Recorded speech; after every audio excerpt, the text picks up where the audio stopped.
What's up, guys? This is Colin. I'm here with Sean from EA, and we're here to show you a little bit about NHL 15. We're going to kind of talk a little bit about the trailer we saw at EA's press conference yesterday, and just talk a little bit about some of the new features in NHL 15, which, of course, encapsulates the best game in the world, ice hockey. So, Sean, thanks for joining me. Thanks for having me. So let's talk a little bit about this. First of all, I kind of want to scrub over that footage we saw at Madison Square Garden, the Rangers. No one wants to see that. So let's move forward and talk a little bit about some of the new features in the game. This is a next-gen version of NHL for them. Absolutely. First year on Gen 4 for us. We're extremely excited about it. And we've literally changed everything to NHL 15, from our player models, our new layered player models, and cloth on the players, flowing with every move. We've got the new commentators in the game this year, new puck physics in the game, new multiplayer physics. All 12 players can be in physics at any one time. And just, again, you talk about MSG, we're not talking about MSG, but just the authenticity within every arena. Making hockey in Canada is a huge thing for us, and our guys like to get every single detail correct in the game. So let's talk a bit about, just, I guess, the look and feel. I mean, what did you guys learn from, what some of your contemporaries at EA or other people were doing to kind of make a next-gen sports game? Because the game just looks beautiful. It's beautiful. Absolutely beautiful. For us, it's really about leveraging the power of the consoles, and the consoles allow us to do so much more, whether it's higher resolution textures, getting every detail in one of those arenas. More memory allows us to have all the authentic arenas in the game.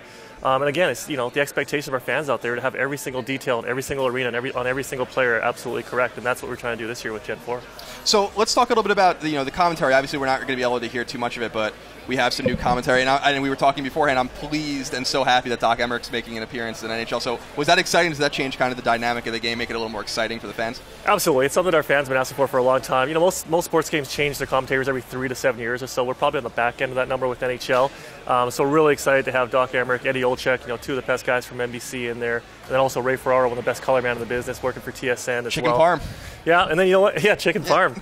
Not everyone knows that story. And for us though, it's all about innovation. So sports games change their commentators. We were thinking, how do we take this to another completely different level? And knowing where we wanted to get to with our visuals, like you see in the trailer right here with the arenas and the players, it's like we said, can we actually try and innovate, do something never seen before in a sports game? Can we do something never seen before from any of our competitors, where we actually take the real people, the real commentators, Doc and Eddie, record them on a green screen, actually drop the real people into our virtual environment and see what happens. So it's very cool.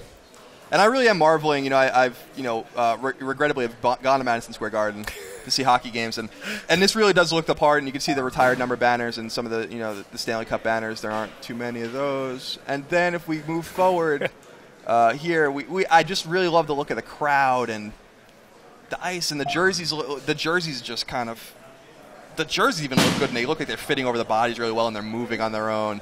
The lighting looks great. Oh. Let's just kind of stick it on John Tavares for a little while. There he is. So it looks fantastic. So, I mean, can we go into some of the minutiae real quick about, maybe some of we were talking a little bit about puck physics and stuff. Can you kind of go into that a little bit? Yeah, for us, it's about keeping people immersed in the experience. And one of the things that really pulled you out of the experience in our previous versions was with the puck. And, you're playing the game, you see the puck take a bad bounce, you're like, oh, okay, I'm back to playing a video game. So we wanted to overhaul the puck physics from the ground up. We actually have a guy that worked on the Hadron Collider over in Geneva come over and say, I want to work on something difficult. We gave him our puck physics, rebuilt it from the ground up in about 10 months. And it's interesting because now the puck is going to places the puck's never gone before, because it's just physics doing what physics would do. And with our player models, it's a layered player model. So we model the body, model the equipment, then model the cloth over top of that. So the puck will now hit the jersey of the goalie, let's say, then hit the equipment, then react appropriately. So the puck goes to places where it hasn't gone before. The goalie's making saves the goalie's never had to make before because of where the puck's going. It's just doing what the puck would do because it's real physics. It's very cool. Yeah, I'm noticing a lot of just a lot of bone-crushing hits here. Some really cool shots. I love this shot from the knee taken from the point. little one-timer, little snap shot. Really, I'm just so excited. When I saw this, I'm just so excited. Some great celebrations. We see some good fights, going hard to the net, taking bodies down. Yeah, this right here, what you see right here is the power of the physics for us. Going for 2 players in physics. We were one of the first team sports to have physics in our game. But it was limited to 2 players being in physics at any one time. With the power of the consoles, we can have all 12 players in physics. So we get moments like that where you drive to the net hard, take the D-man out, take the goalie out, take the net out, and just have those crazy pop-ups like we're seeing now in the playoffs. Yeah, this is awesome. I mean, I love this. One of the other things I noticed, Kane's going hard to the net, deking out the defenseman, goaltender's going to his glove side, flinches up, misses it. And there's just a lot of detail here as he picks the top corner. I love it. I mean, this looks amazing. So I'm really excited to play. So do we have a street date or a kind of a window of when we might be able to play? September. We're coming up in September, yeah. Okay, and it's on Xbox One and PlayStation 4, but also for those that haven't jumped to the next gen yet, they'll be able to play on PlayStation 3 and Xbox 360 Absolutely. as well. Awesome. Well, Sean, thank you for joining me. Thank you for coming down. Have a good rest of the show. For everyone out there, keep it tuned to IGN for more on all things NHL. From your boy Colin, go Islanders.